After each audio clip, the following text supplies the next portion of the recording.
This is everyone's favorite wrestler, Rob Van Dam. You know what you're doing? You're listening to WNS.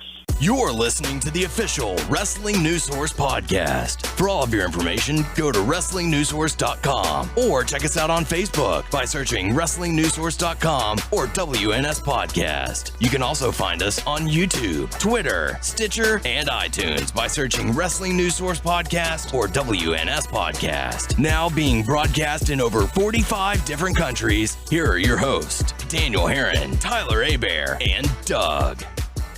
That's right. What's up, everyone? I am Daniel Herron. I'm Tyler Abear. I'm Doug. And we welcome you to the official podcast for WrestlingNewsSource.com, episode 225. Damn. Very cool stuff. Thanks for listening. For all of your information, go to WrestlingNewsSource.com. Check us out on Facebook, WrestlingNewsSource.com. You can find us on Facebook, WNS Podcast, on YouTube, WNS Video, and on iTunes, Wrestling News Source Podcast. We're also on the Stitcher, Beyond Pod, and Player.fm. Just search Wrestling News Source Podcast to find us. You can follow the podcast on Twitter at WNS Podcast. You can follow Daniel at WNS_Daniel. Tyler's at Tyler_Abear. There you go. So welcome to the show. Got lots to talk about. Going to dive into feedback. Going to talk about Raw, Lucha, ROH, NXT, Q&A, all the good stuff. Also give you our Payback predictions. So how you doing? Tired. Well, you got some candy. I'm crashing. Well, don't crash. We got a long show ahead of us. Oh. Are you ready for the long haul? Sure. Yeah? I'm in it to win it. Yeah, you're not being very convincing on that one. I'm in it to win it. Yeah? Oh, that was terrible. No, I want to do it again. We're not doing it with the hand with your ring because you told me that it hurts. Doug, how you doing? I'm all right. Yeah? Yeah. Ready to get going on this? He's in it to win it, too. In it to win it? Sure. All right. So let's, I've got a little candy right now. Let's dive on into some feedback that we got. First bit of feedback we have is from Joe saying, hello, guys. Just a heads up. Dana Brooke has been wrestling house shows for over 6 months. She's okay, but definitely green. She had the flub of the night at those tapings by completely missing her cue for that pose after the match. But other than that, the trainers must see something in her because she's got a head of about 10 divas we haven't even seen on television. As for the ass shave question, I would definitely choose Becky Lynch. Her character is awful, and I can't wait to see Sasha Banks eviscerate her at TakeOver. So thanks for the feedback. I think, that just, even 6 months, that is still extremely green. And for 6 months, she is, pretty decent. She is more decent at 6 months than people I've seen after a few years. So, my point was not that she's great. My point that was she was not bad for her experience level. Mm-hmm. But thank you nonetheless for listening, and thank you for chiming in on who you would like to have shave your ass. Certainly appreciate that. I do appreciate that. So next up, we got feedback from Michael saying, another great show. Keep up the work. Keep up the great work, guys. Thank you, Michael. Yeah, thank you for listening. Final bit of feedback we have. Thanks. Yes. Final bit of feedback we have is from Julian saying, while I watched Raw, I got the feeling that they listened to your podcast because Doug is always talking about how they present their champions in such a weak manner. And then finally, the tag champs win against Reigns and Orton. And Kane is like, there's no shame in losing to the tag champs. And then they also did the Barrett thing, like you said, too. Keep making suggestions for them to listen to. Great show, guys. And this has actually kind of been a running gag on our show for the past number of years where we will discuss something we'd like to see, and sure enough, within a week or two, we see it happen. Now, whether it's just coincidence or someone is actually listening to remains to be known. Complete coincidence. Yeah, a total coincidence. But I still demand my paychecks for creative. Yeah, he has years of paychecks he hasn't received yet. Yes, I'm still waiting, and the interest is building. So your move, WWE. So yeah, like I said, welcome to the show. Let's talk about Raw, the final Raw Let's before. Talk about chicks, man. Let's chicks, man. Yeah. Oh, wait, hold on. I want to make a plug. Making a plug before we get into the fucking business of the show. All right. Hey, so friend of the show, John David Guerra is if you guys know, he's been working on this comic, Nightmare Pro Wrestling, and so he's sort of rebooting the thing, and I'm sort of helping him with it. So I do want to make a plug for there is next weekend there is if you live in the Houston area, There is Comic Palooza that is, I believe it's at the George R. Brown Yes. Convention Center. Again, it's been there for a few years now. So you can we made an effort to go out there the last few years as well. yeah. So I mean, you can go to comicpalooza.com for any details about other stuff. But Sting's going to be out there. yeah, lots of there's a bunch of wrestling guests. But John's gonna have a booth out there, and he has like little sketch cards that are all really cool. He has like an NXT, he has New Japan, a Lucha Underground, and I think even like an 80s themed WWF like sketch cards and stuff. And I saw one where it was like Macho Man and Miss Elizabeth. yeah, I think that's like the retro like WWE ones he's working on. But he's going to be out there the entire weekend. I think it's the 22nd through the 25th. I think I'm going to be able to make it down on the Sunday. Probably not the other days because I work. But so it would be really cool. I know he would love to see you guys out there. I know I would, like to see you guys out there or whatever. But yeah, just go check it out. Go say what's up to him and see his work. It's cool. Check out the site. It's nightmareprowrestling.com. And I think it's you can just search Nightmare Pro Wrestling on Facebook to like the page. And John's on Twitter at John David Guerra. Just go check out the work. The new shit is not out yet. I don't know of a exact timetable, but I think there is something. The first issue will be out. I think I don't know. I don't want to put a timetable on it because I don't want to Put pressure on him. Yeah, jinx it. But I think the first issue will come out before too long. But yeah, go say what's up. Also, I think he's at the Baltimore Comic Con in September. He's going to be in the Artist Alley over there. Yeah. So if you live in Baltimore, go fucking say what's up to John over there and see this shit. I think he wants to have the. I shouldn't say that. I don't want to put any timetables out. Yeah, the people who he might something is coming out sometime. Yeah, hopefully soon. The people who's listened to us and saw his stuff is great. If you're not familiar with it, like Doug said, look him up. He does great work. He does awesome drawings. He's done drawings of us.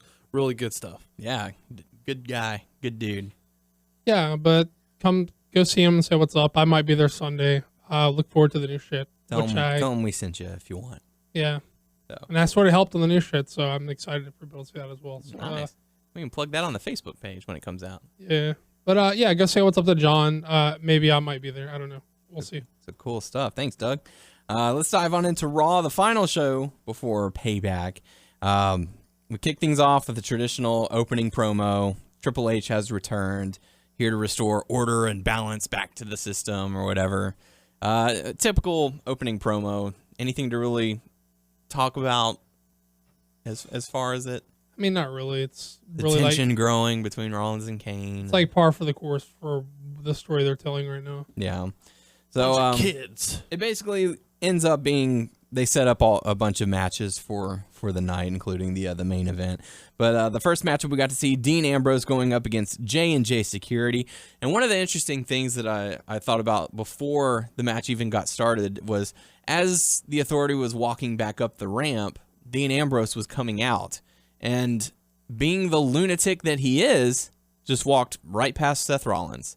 Didn't look at him, didn't try to attack him. I thought maybe he would nudge him, like how someone walks past someone, their shoulder hits the other person. You figure you'd do something if you're being known as the lunatic, but sorry, going back to that promo or whatever, I did enjoy Jamie Noble. It's listen here, Hunt, because it reminded me of when you Seth Rollins is the future now. Yeah, it reminded me exactly when you did the impression. Just think about who you're talking to. It's quite comical. Yeah. But I don't know, just something I thought of whenever Ambrose was making his way. But nothing really to take away from the matchup. It was Dean Ambrose getting the win over J&J Security. Anything to discuss about it? No, it was fun for what it was because all three of these guys know how to work. Yeah. But it's hard to tell a super compelling story in a handicap match that is set up more so as the team with the numbers advantages, like the weak team or whatever. Yeah, it was cool to see them in a match, just them, Mm-hmm. Yeah, they can both wrestle. They're both really good. So, yeah, I mean, it was fun for what it was. Yeah, but Dean Ambrose does end up getting the victory on that, which leads to the next matchup: King Barrett going up against Dolph Ziggler with Sheamus on commentary. Another fairly short matchup. the match ended with Sheamus, looking to hop in the ring, getting the distraction, and King Barrett picks up the win off of it. Sheamus attacking Ziggler afterwards, but I don't know. What did y'all think? I mean, I think Sheamus, if he's gonna dress in street clothes, he can't have his beard braided. Yeah. I know we're doing like fashion police, like we sometimes do, but like I get it, the Celtic warrior thing. I get it. I buy into like you can have your beard braided, whatever. It makes you look like some cool fucking barbarian dude who's fucking all tough and gnarly and shit. But if you're wearing like your fucking newsboy cap and your flannel shirt, you can't have can't have a bunch of fucking braids in your beard. You look stupid. And it's just, just my opinion. It looked so weird having him slick his hair back. Like, I know that's probably how he normally wears it now. Yeah.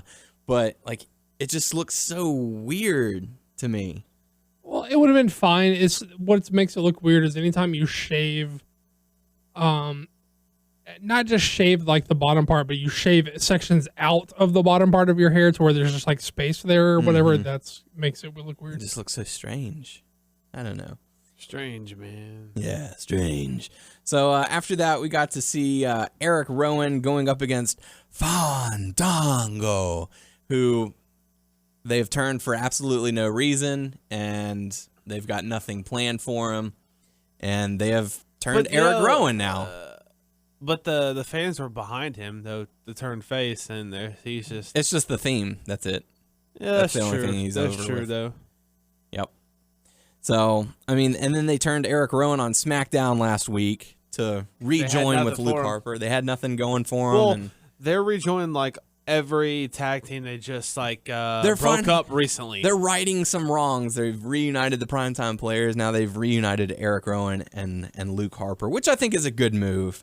I don't think these guys should have been split up to begin with. Yeah, I'm curious to see if they're actually going to like consider them an actual part of the tag division, because if so, they have a fucking ton of teams now. They have like all the fucking teams. Yeah, that's something that makes me wonder about like the Elimination Chamber. Like you got Axelmania and Macho Man that you just joined up. You got the primetime players back, Harper and Rowan. Fucking, you got all the other New fucking Day, teams. Cesaro, Matadors. And, I prefer that to having a ton of guys that are just like completely aimless and directionless. I prefer just throw a bunch of fucking teams, have a lively tag division. Yeah, why not? I'm good with it. More talent being able to be used. Who in the hell did they listen to recently? Because like they didn't have the tag team section going on. Now, hey, let's bring all these tag teams back. Yeah, I don't know who decided to. Oh yeah, make you that decide decision. now. You decide now. I mean, they have a legit like at least 10 teams. I mean, yeah, it's working out for their favor. Oh, what made Lucha Dragons? Yeah, what made you decide now? Where have they been the past couple of weeks? I know they've been wrestling on like main event, but they weren't on main event this week. This week was the start of the mini powers or whatever. We're workshopping that. Yeah. Like that, and then what else was on main event this week? They wrestled. The Lucha Dragons weren't on it. Fuck, I can't think of who else was on main event this week. Nobody. No, I mean Axel and Mandel wrestle each other. It was the whole kickoff to this whole Mandel thing. I thought that was on from SmackDown last week. Did it start there? I want to think so. Well, see, they've done even this promo that they did this week on Raw. I saw it and I said, "Is that the same fucking promo they cut on main event?" It's like I had to like double take to make sure it wasn't the same promo. Probably. I don't know. I can't remember. Oh, Stardust and R-Truth. Now that I saw that, yeah. Nice. So, yeah. I mean, whatever. I don't know. Whatevs. Yeah. But the one thing that I did not like about this matchup was the commentary, because they're now taking bets on how long Fandango is going to last in a match against a guy who has not had a very good run in his singles competition. So all of a sudden he's this giant beast, and they're like, "Oh, he's not even going to last 2 minutes. I'm about 2 minutes and 20. That's what I'm betting." Like, really? It's just commentary's got a lot of problems to work out. Yeah, they do. So, I mean, half the time I do not listen to commentary. Like, Kelsey will be watching wrestling with me, and she's like, "Oh my gosh, did you just hear what they said?" And I said, "What? No, I didn't. What did they say?" So she'll have to repeat it to me. Like I'm literally I'm tuning them out. I can't do that. I mean, not like I mean, I want to, but it's just I can't. It's a craft. You have to practice. Oh, good job. Thanks. So, well, that, and I'm also focusing on the Twitter and all that good stuff. So, yeah. So anyone, by the way, for anyone who's listening to us for the first time, welcome to the show. We certainly appreciate it. So, I don't know. Yeah, the next matchup, we got to see John Cena do his U.S. Open Challenge. I get that they're trying to continue the feud with Rusev, but it seems like the 5-minute promo has gotten a little bit repetitive with John Cena before he does his the Open Challenge is now open.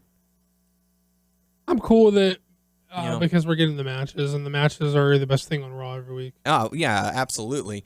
But it's getting a little repetitive for my liking. I mean, yeah, it's probably going to end after this week since, we'll dive into our payback predictions a little bit later on in the show. But look, man, if Kane's going to be on my TV again so many times and then give me John Cena talking for 5 minutes before his matches, I'll take that over Kane. 3 ain't enough, man. I need 5. So he issues the Open Challenge, and Neville is the one to accept the challenge. Really good matchup. These guys had great chemistry. They were firing on all cylinders. I really enjoyed this matchup. Cylinders. I was even okay with the finish with Rusev causing the interference. It made logical sense that Rusev wants to get to John Cena. Neville almost had it though. Neville almost had him. Yeah, you can definitely say that he has a claim for a rematch. But any thoughts on the match itself? No, it was really really good. Best part of the show. Oh, it was fun. Tied for best part of the show. Interesting. All right. I mean, I could say it, but I was saving it for when it happened. Cool. Yeah, we'll dive into that.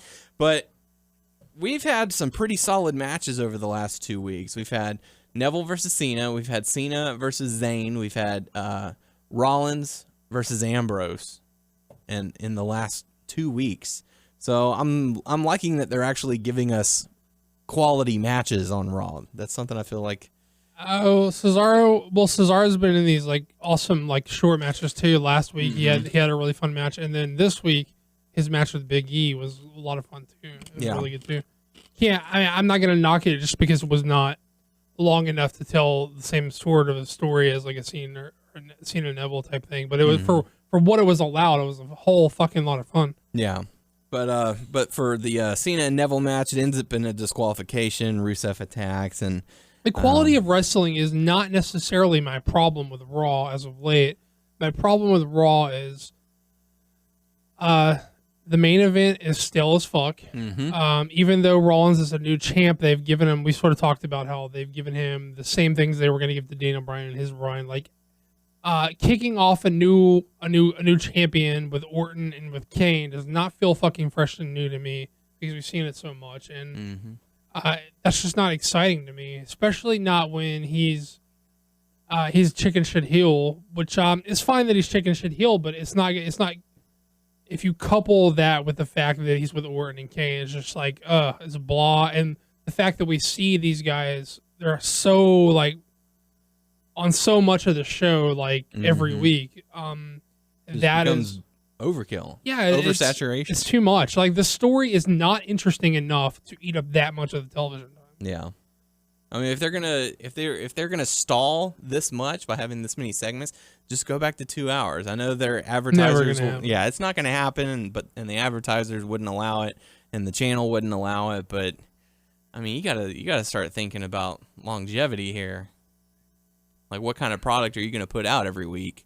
So this is what they're going to put. Yeah, you're going to like it. You're going to get some good wrestling and some really fucking uninspired booking. So after that, we got to see Roman Reigns come down. He was going to face off against Doug's favorite guy, that being Kane. And wow, that's a look of uninterest from Doug. Yeah, man, I can't. It's not even a personal thing. It's just in 2015, it's just too much, man. I can't do it. Yeah. Can't even. So they brawl. Nothing really to take away from there. Table didn't break because I guess they've reinforced it. They didn't even really get started. They just brawled or whatever. Yeah. So after that, we got to see Tamina Snuka going up against Brie Bella. I actually missed this matchup. I was driving home. No, wasn't that long. Yeah. And Tamina ends up getting the victory after from what I saw on YouTube, a pretty wicked super kick. Pretty nice. Yeah. Super kick. Yeah. Super kick. So yeah. So Tamina gets the win on that one. We got to see Macho Mandow going up against Curtis Axel. This match ends in a no contest after the Ascension attacks. So, like I said, this is something that I believe started on SmackDown, or maybe it was main event. I can't remember. I'm pretty sure it was main event, man. Yeah, I think you might be right because I remember like there was like a few tweets going around of people saying, "Oh, make sure to tune in to main event." Because the reason I'm so convinced of it is because I saw the spoilers before I watched it, and on the spoilers I was like, "Oh, that's probably just a one-off thing for a main event. Hopefully, that's not going to carry over." Nope. Looks like they're gonna run with this. So Sandow is now dressing up like Macho Man, coming out with his music and Notice Me attire, very bright. I mean, what are your thoughts on this? I mean, it's the macho gear. I mean, yeah. I think there are two ways to look at this. I think the first way is he just came off the copycat gimmick. Why are you wasting any momentum he could have had by giving him another copycat gimmick? Mm-hmm. It's like he had that heartfelt speech, and it was like, okay, now this is for his time to go in his own direction, and they just tossed him right back into the mix. Yeah, I was like, yeah, right. You're good at doing the copycat. That's what they probably think, and then they're like, so keep on doing it. Yeah, and it's unless they drop it after this. And I think that's something like the fans sort of identify with for him, and I get that. That's where I was last week with it. It's like, why not? Why are you not trying to capitalize off of any momentum he could have coming off the Miz stuff? He should be his own man now. And then I think the other way to look at it is, which is where I am at now, where I was probably with the first way last week or something. The way I look at it now is, okay, Sandow there's something to him, like character-wise, to where you can't deny that has some way of connecting with the crowd in some way. But he's not necessarily, I mean, he's a good speaker, but he's not necessarily a good promo, because to me, there's a big difference. And although he can speak well, and you can't deny that he can find a way to connect with the crowd, he's not a great promo, and I've never, ever been sold on him in the ring. I don't think he's very good in the ring, to be honest. And so why would I be so upset that they found the way to capitalize on a way that he's connecting with the crowd and trying to let him be entertaining without... Look, I mean, the way I see it and the way I feel, Sandow's never going to be a main eventer. Like, yeah. I don't see it in him. He's not that good. He's not good enough in the ring, and he's probably not... His best match was against Cena when he cashed in Money in the Bank. Sure. There's nothing that he's done that's ever appealed to me on like a crazy high level. So I just don't see it in him. So I can so why am I going to have such a problem with him trying to do like a fun little goofy gimmick? Like, okay, fine. It's far less annoying. Although I'm sure if it goes, the test of time, it could be just as annoying as the Mizdow stuff. But right now, at least fresh enough to be not as annoying as the Mizdow stuff. So why am I going to throw a fit about them if I don't even see it in him? Why am I going to be mad about it? I mean, right. I don't know. I don't think that he's gonna. I mean, I understand the argument of like, well, see what you can do with him. I think that's a fair argument and fine, but I don't care just because I don't think he's that good. Yeah, and I don't know how I feel about him doing like the Macho Man thing, especially after the whole debacle of, are they ever going to put him in the Hall of Fame? And then they finally do, and now they're trying to do this, which I get. They're cashing in on the Curtis Axel mimicking Hulk Hogan thing. The Mega Powers. Yeah.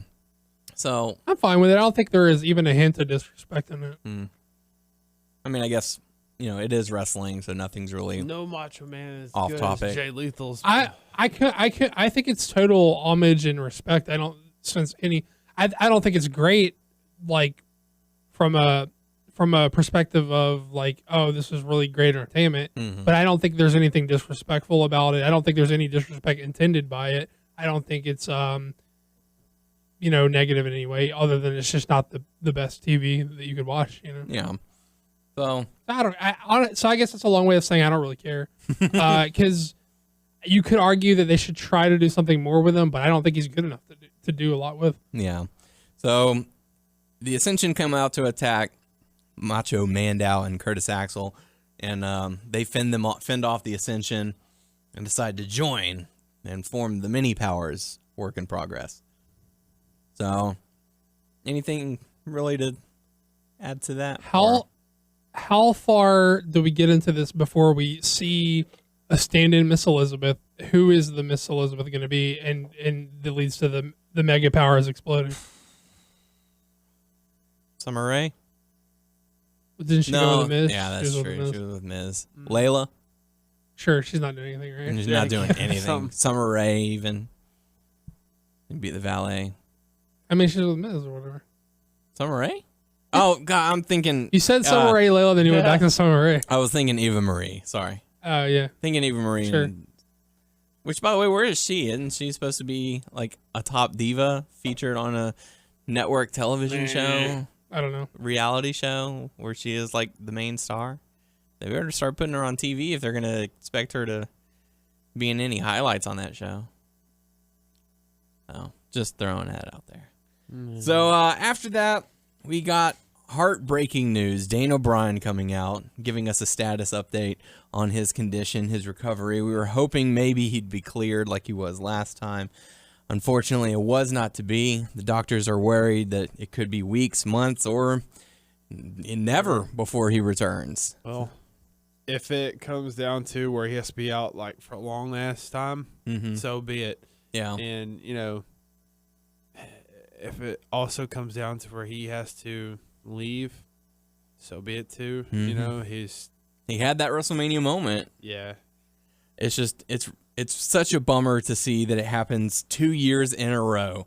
Yeah. I still think he came back too early. Well, yeah, no doubt. And the plan that they had for him did not work out. Even giving him the Intercontinental title, that was just a bad plan, I guess. But for it to happen 2 years in a row, he wins a title at WrestleMania, and right after Extreme Rules, he has to vacate it. 2 years in a row now. So it's just it's painful to see, because that he loves the business. He loves what he does. He loves the interaction with the crowd, and the crowd respects him and loves him for it. And so for him to have to step away for long periods of time, it just killed him. And you see it.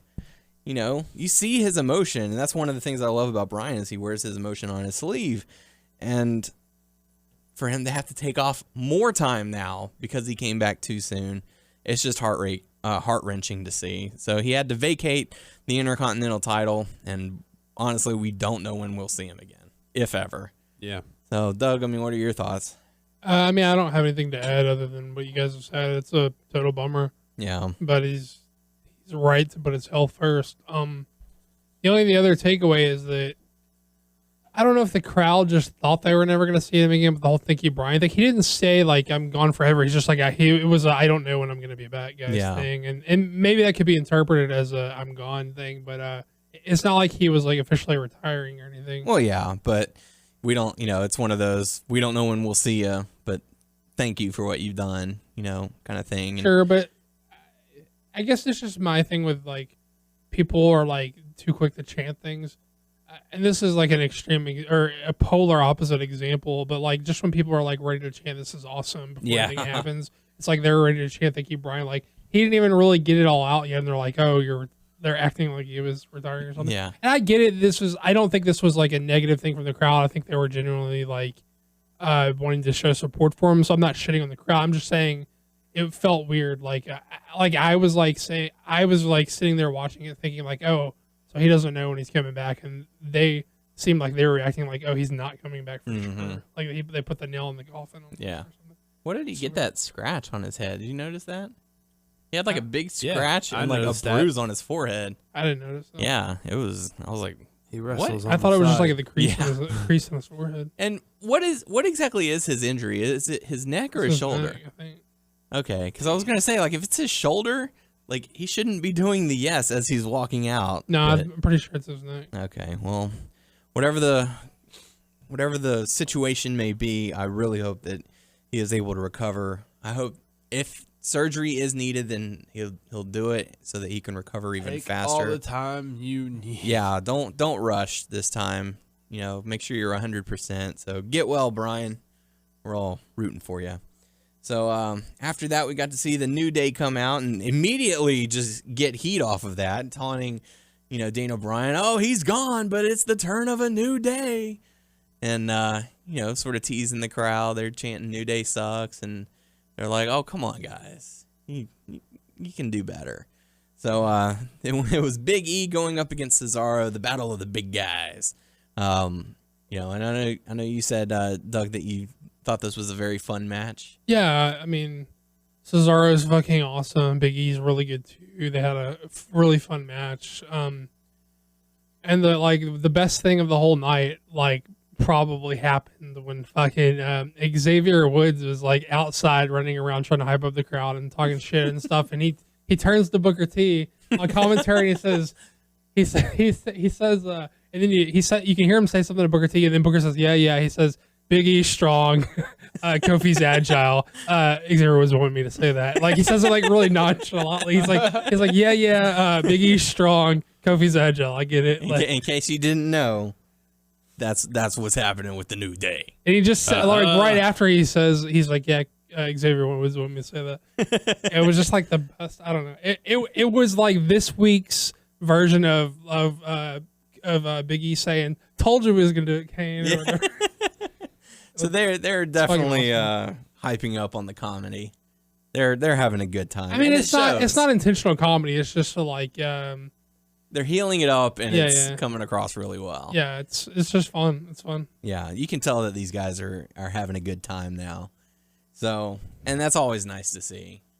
So, I mean, half of it was Book's voice too, because he was like, yeah, Big E's strong, Kofi's agile. I get it. But Cesaro ends up getting the victory after the New Day tried to get distractions and Tyson Kidd came to defend and Cesaro pulled off the win. So that fucking roll up was bananas. That was really cool. It was that move where the arm trap lariat, where you trap the guy's arm behind his back before you hit the lariat on him. He did that, but instead of the lariat, he worked it into a roll up. And he used his leg to pin it and all that. It was weird. It was kind of funky. I dug it. It's fucking awesome. Yeah, it looks cool as shit. Yeah, so Cesaro ends up getting the victory. So every week he just does something really fucking cool. I'm just gonna rebound. I'm just gonna rebound this dude between the fucking turnbuckles and give him 85 European uppercuts in a row. And the crowd's fucking into it. They're eating it up. This week I'm just gonna do some fucking bananas roll up on this dude. Mm-hmm. The crowd was definitely hot this week too, so that always makes it easier for them. So after that, we got to see a promo from Bray Wyatt. I don't even remember what he said. I tuned out when he was talking. Yeah. I know it sounds bad. I just did. I mean, it's pretty basic Wyatt's promo stuff. I mean, if you know how Wyatt promos, then you can plug that in here. Yeah. And as he was wrapping up, Ryback decided to come out and chased him off. So it's me, the big guy. Yeah. So I'm thinking they're probably going to have a match at Payback because there are only a few matches announced so far. So after that, we got to see Seth Rollins and Randy Orton go at it. Main event time. And, the match ends in a disqualification. Big surprise. Anything to really take away from the matchup, though? Any thoughts? Not really. Ambrose was the last man standing because it was his hometown. So. Mm-hmm. So they had all four of the competitors in the ring at the same time. And they hit the finisher on Rollins, and then Orton hit the RKO when Reigns was going to turn around. Yeah. And then Ambrose got him with the dirty deeds. Yeah. So and Kane was on the outside holding a chair, just looking on. Yeah. So he didn't want. He was any of supposed that. to prove his worth or prove his allegiance. He's probably gonna be I was outnumbered. You didn't want me to go in there and get my butt kicked, did you? So, yeah. Anyway, so that was the go-home show for Raw. Big whoop. We got to hear those picks. We got to hear those picks.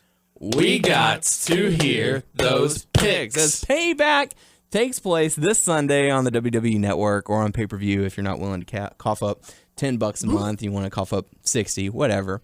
Your call. So diving on into it, we'll kick things off with the kickoff match, that being Curtis Axel teaming up with Macho Mandow going up against the Ascension. So Tyler, we'll kick things off with you. What are your thoughts on this matchup, and who are you picking to win?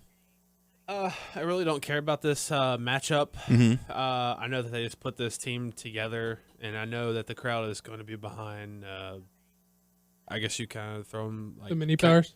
huh? The mini powers. I was trying to think of a play on the mega powers that would be appropriate, but I couldn't think of anything. That's a good one. Nah, that's pretty bad. Because I feel That's like good. also people want to get behind Curtis Axel, but they don't. Mm-hmm. Because he's a heel too, but now this situation happened, so I'm gonna go with. But he has aligned himself with Macho Mandow, Yeah, so it's creating the mini powers. Yeah, Or the mid powers, would that be? Because they're like mid card guys. throwbacks. The midi power? I don't know. But I no, don't know. I'm gonna Work in go progress. with- We're workshopping this. There you go. We'll come up with something. I'm gonna go with Axel and Sandow. Who? Oh, sorry, Mandow. Mandow. Okay. Doug, how about you? You didn't say Axelmania, though. Axel Mania!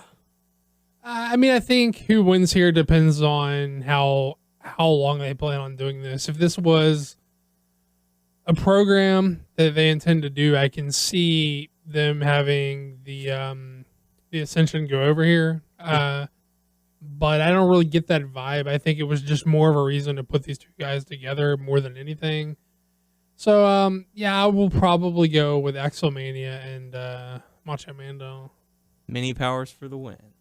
Yeah. Oh, yeah. I'm not happy with that. We got to workshop that. All right. Brother, Or brother, have brother. the listeners suggest what they think this tag team could be called.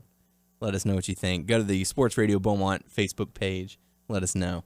I'm going to go with Curtis Axel and Macho Mandow as well to get the win. So with that being said, Tyler, we'll let you pick the next matchup. All right. There's 5 on the card at least at the moment. I'm sure they're going to add Ryback and Wyatt on SmackDown. I'm gonna go with Dolph Ziggler versus Sheamus. Dolph Ziggler versus Sheamus. So the last time they had a match, it didn't end as a lot of people would hope.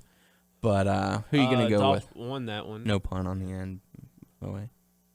I'm gonna go with Sheamus. Sheamus to win. Interesting. All right. Any particular reason?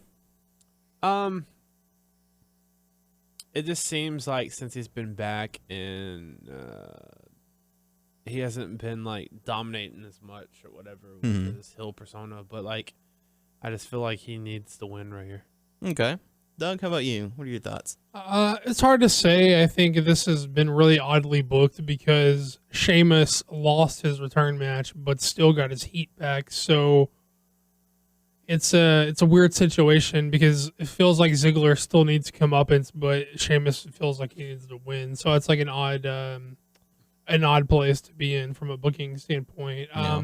I'm gonna say I'm gonna go with Sheamus as well, just because I feel like he is a higher priority than Ziggler, and therefore probably needs this win. Not probably. He definitely needs a win because he didn't get his comeback, or not a comeback win, but his win from his return win, I should say. Gotcha. It feels like Ziggler's the guy to win here, unless they're gonna do like a third match. But I'm gonna go with Sheamus. Okay. I can see where you're coming from as far as the comeuppance, which is why I think they're going to do similar to what they did at the last pay-per-view where Ziggler got the win, but Sheamus was standing tall. I think Sheamus is going to get the win, and Ziggler will be standing tall. Like, he'll attack him after the match, or maybe Sheamus gets a cheap win. But I feel like Sheamus is going to win the match, and maybe Ziggler will attack, and that could set up a third match if they so desired. So Who knows? We'll have to see. But Doug, we'll let you pick the next. So are we unanimously behind Sheamus? Yeah, Okay. I believe so.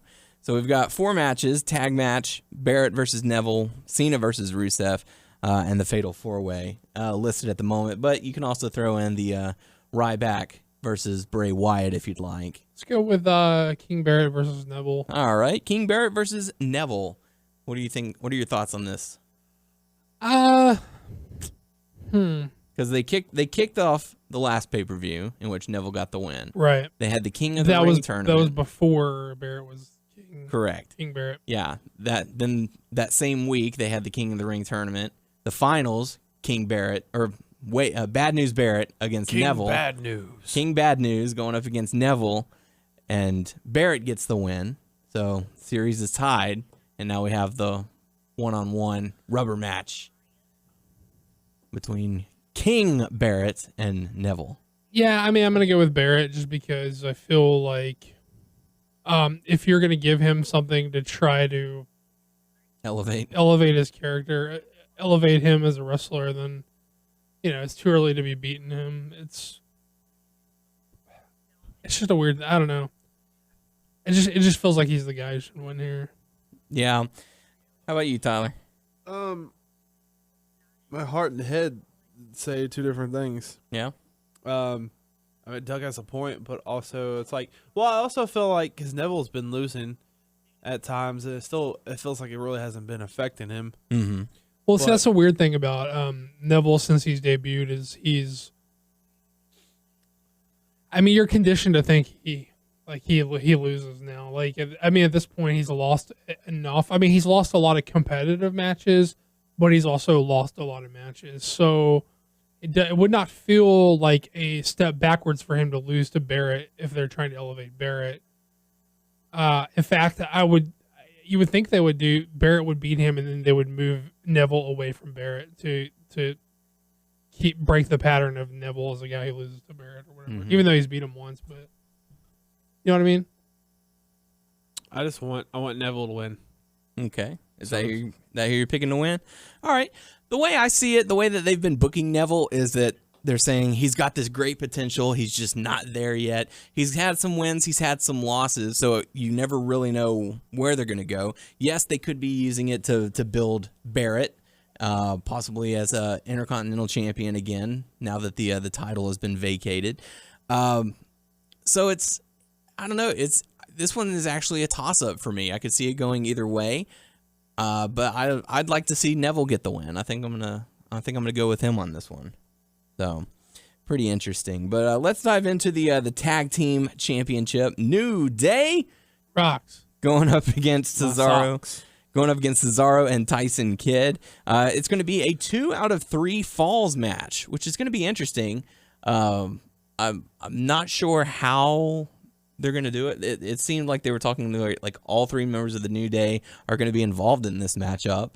So they might just, fall number 1 will be Kofi and Xavier. Fall number 2 will be Big E and Xavier. And fall number 3 will be Big E and Kofi or something like that. Something to that degree. Why would they need to? What do you mean? I think they're all 3 going to be standing on the apron. Oh, wow. Well, that's how they've done it thus far. Yeah.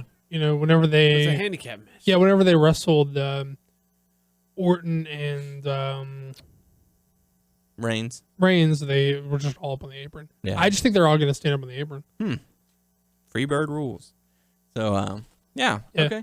All right. Well, Tyler, we'll kick things off with you. Who do you think is going to go over on this one? I want Cesaro and Kidd to win, but I feel like the thing that's going to happen is actually New Day winning. It's actually, I guess, good for them to keep the titles right now instead of just losing it. They have this momentum going on, and all this stuff is just positive lately with them and stuff. And it's good to have the belts on them, so they will retain. All right. So you're picking New Day, Doug?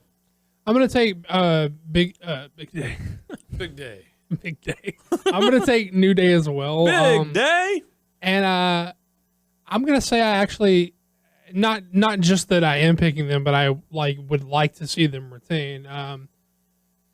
I think they need the belts more than Cesaro and Kid need the belts. Yeah. Cesaro and Kid are going to be over regardless. My worry was that when they drop the belts, they would become like aimless and not have any direction. And that's still a possibility, but it seems at least as of right now they are still on the show, still having fun matches and stuff. So I can handle them without the belts as long as they are still a part of the show and haven't lost all focus. Right. And I think that it would be really counterproductive for New Day to drop the belts already. And plus, I'm really enjoying the character. Like I'm really glad they embraced the way the crowd was treating them and turned that into a positive. Yeah, I'm really happy with what they've done, and I'd like to see them retain. I think they will retain. I'm going to agree with you guys. I'm going to say New Day retains. I feel what Tyler said is, they New Day needs the titles more than Cesaro and Kid. And like you said, Doug, they have embraced the reaction from the crowd and turned it into something that they can use to gain more popularity in a sense, I'd like to see them do that more often, like just embrace the reaction that they are going to get instead of the reaction they're trying to like transpose on the crowd. And you know, they're doing it right with New Day. Yeah, I know whenever they first made their re-debut as the New Day, there was a lot of questions like, what are they doing? But thankfully these guys have found their calling in this gimmick, and they have managed to exceed expectations. So it's really good to see them flourish for the time being. I love how they're not just two-dimensional is the wrong word. I'm not sure what word I'm looking for, but I like how when they come out, they're like, we're going to give you guys a chance to get on the right team here. And they're like, come on, guys, come on. You know what we're looking for. Right. You just got to say it. Yeah. That's all. And I like how they don't just come out healing automatically. They come out like it's it's like a new day. Like, this is a new day, a new chance for you guys to get it right. Right. We believe in you. And if you don't, then we're not a fan of you. Look what we did, Kane. Yeah. So all three of us picking New Day to win. So Tyler, go ahead and pick the next matchup. Which one? We got two left with the possibility of a third. I'm gonna pick John Cena versus Rusev.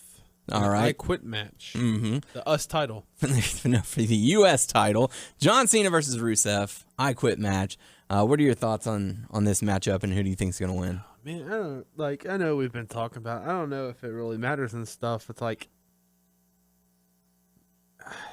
I don't know. I feel like, well, I'm kind of iffy though. I know I think Rusev should get it, but like at the same time, I know like, does it really matter? Because Cena's beat him twice and stuff. So does Rusev lose some stuff because of it? Mm-hmm. I don't know. I'm just gonna go with Rusev. Rusev to win. Interesting. Yeah. All right.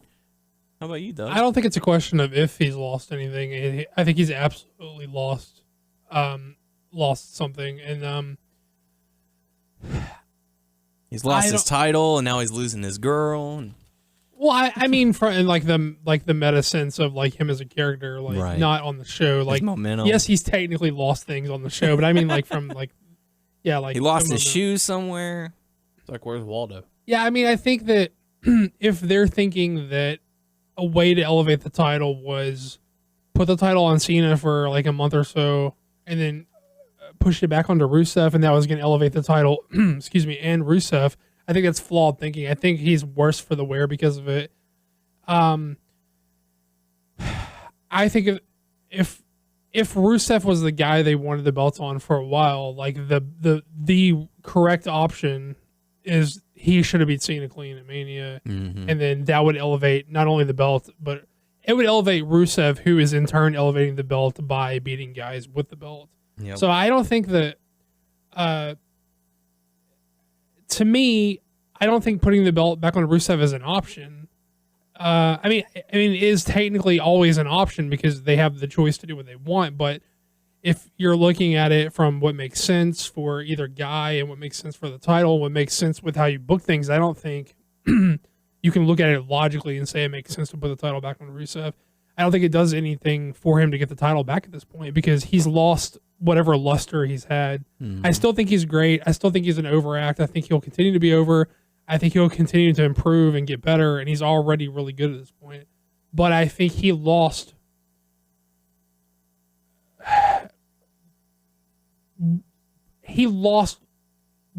something that could have made him really special. Not that he can't be special now, but they've killed whatever they had that could make him special in the short term. He could build to something later. Yeah. I see Cena retaining just because I don't see anything else that makes sense as an option. Unfortunately, I think that is gonna sort of shoot like Rusev off into like directionless city, like so many of these other guys, and that I think is the bigger loss. Go back to fighting Jack Swagger. Yeah, I mean, like he was a guy who they could have made a real star, and I guess they just didn't seem interested, or they didn't have the confidence in him. And It's like he was finally getting everything going in his direction, and now they're just taking it away from him. Yeah, I mean, I think it's a shame, but I think I could see him. I can envision like scenarios where he will win this match. Like, I know last week a listener said something about like Lana could cost him the title either because they're fighting. Either inadvertently she could cost him the title, or he could just use her to be like, "Oh, Cena, if you don't quit, I'm gonna kick her," or whatever. You know, I could see either one of those happening and he winning, but to do that to me doesn't do anything for him or the title. I think he's lost whatever it could have made for him just by already losing. So I don't think it makes sense. I guess they could technically just want to break him and Lana up, and from I guess, like, if you look at it from that perspective, I can see that making the most sense for Rusev to get the win. Or, no, maybe he should lose if they're going to break him up. I'm sticking with Cena. So, yeah, I mean, I think Cena makes the most sense all the way around from the perspective of the Lana dynamic and from the title dynamic. Okay. I don't know. I said a lot of words for a long time just to say I think Cena's going to win. But long story short. Yeah. So, hashtag Cena wins lol. Sure. So I mean, I'm not a Cena wins lol guy. I think in this scenario, Cena is the guy who makes the most sense. I mean, it's one of those scenarios where it's the match that Cena's never lost, and they have not built Rusev strongly since WrestleMania, basically. Like since his loss, he has just been there. He's been floating. Do you think largely keeping him off TV outside of the odd squash match is the right way to rehab him coming off that loss? I don't know. Do you think it's an out of sight, out of mind thing, or well, we can't really have him losing, so it's better just for him to not be on, except for to come out and mess with Cena? Yeah, I don't know what they can do to fix this, because basically, in order to build him up again, you can't have him lose for a long period of time. And this will be his third loss in a row to John Cena. So, I mean, what are they gonna do to help this guy? So, I think the only way that they could salvage it is to have him beat Cena decidedly. Yeah, I mean, even if they do the Lana shenanigans and he wins because of Lana shenanigans, that does not make him like a star. Right. If he is the man to make John Cena say I quit, then that'll solidify him for a long time. Sure. Because recent wrestling fans' memories, Cena's never quit. It has happened before. He's been submitted, but it's like retconned out of continuity. Like it didn't happen. Exactly. So I would love for them to right the wrong, give the belt back to Rusev, have him, decidedly just beat Cena down to get him to actually quit. And that would, I feel like that would make John Cena a more interesting character, because it's like, what are they going to do with him now? 2, it would reestablish Rusev. Although, on the countermeasure, I am really enjoying the John Cena open challenges on Raw. Yeah, it's the best part of Raw every week. Yeah. I mean, yes, you know who's going to win, but that's not the point. Yeah, they've been putting some really interesting, really fun, really exciting matches on consistently. John Cena's US Open Challenge run is the the late 2013, early 2014 Daniel Bryan spot on the card where Daniel Bryan has like a 25-minute match, an awesome 25-minute match with whoever you put him in the ring with that week. That's what John Cena is doing right now. Right. He has an awesome 20-minute match with whoever you put him in the ring with. Sans Kane, but I mean, that's Kane. The Kane match was a stinker, but it's Kane, guys. Come on. He can only do so much. All right. So, Tyler, you're picking Rusev. Yes. You're picking, and Doug, you're picking. I'm taking Cena. Cena. Look, I mean, if they were interested in making Rusev a star and this is how they were going to make him a star, I'd be all for it. But just putting the title back on him after he's lost all his luster makes no sense to me. I'd rather Cena keep doing the U.S. Challenge because that's the best part of Raw every week. And hopefully. But then I have to wonder, like, who's going to be the guy who's going to take the title from Cena? Like, it would have to be someone from the Open Challenge, right? Just like a shocker. See, I thought, if you look what happened on Raw this week, Neville has a claim to, I may have won that match. Rusev interrupted it. I had him right where I won via disqualification too. Well, not only that, but he had him where he wanted. He was going for his finish, and he could claim that, hey, I'm next in line. Like, I had that one. Like, I was screwed out of that.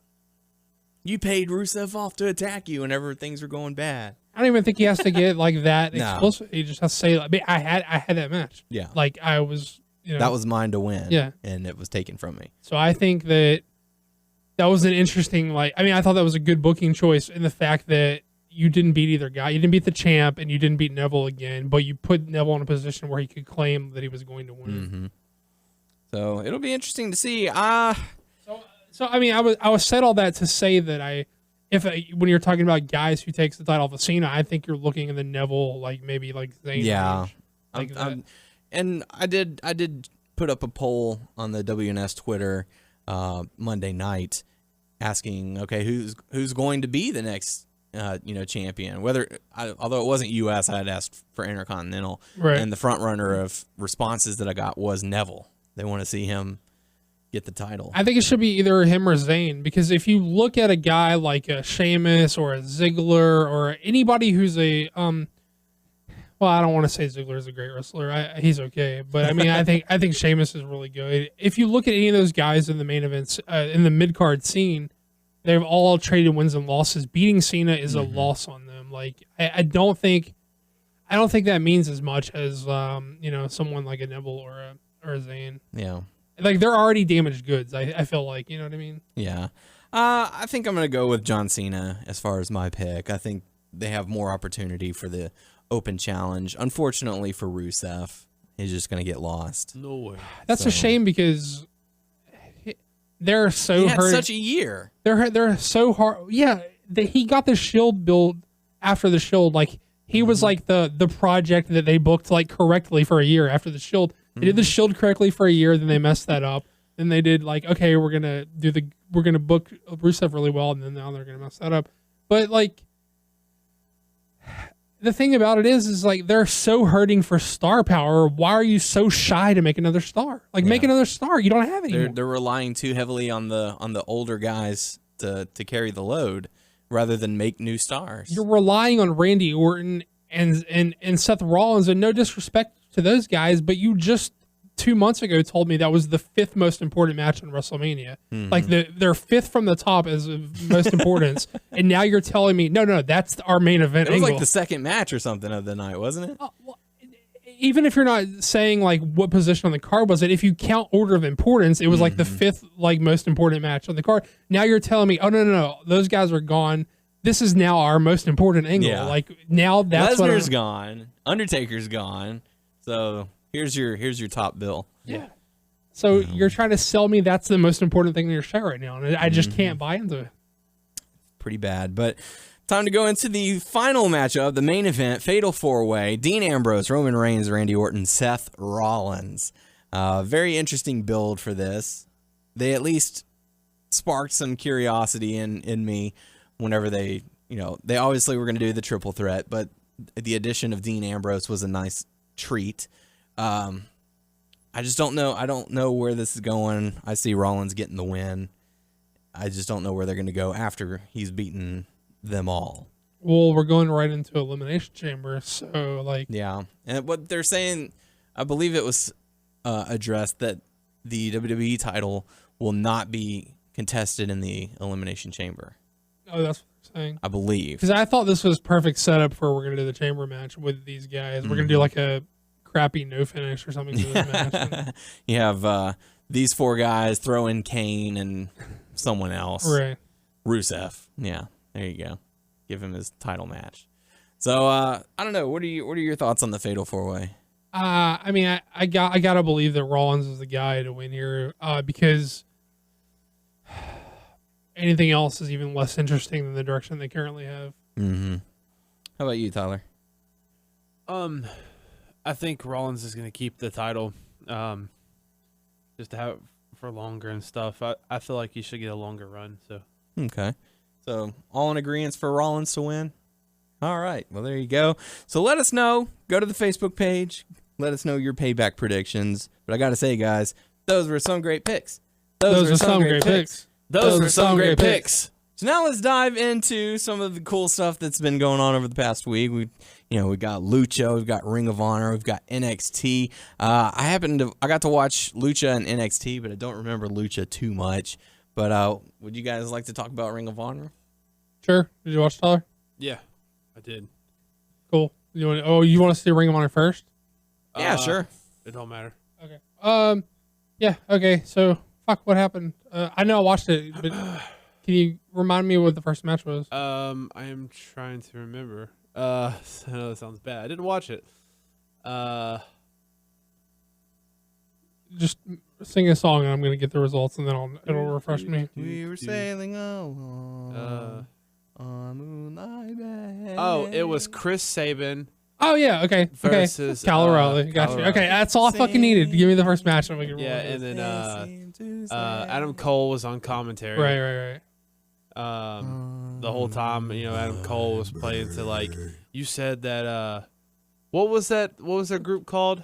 Knights NTR? Knights of the Whatever. Rising, He was like, something. Old the Red Republic. Mask guys. yeah, it's like you kept on Kevin Kelly.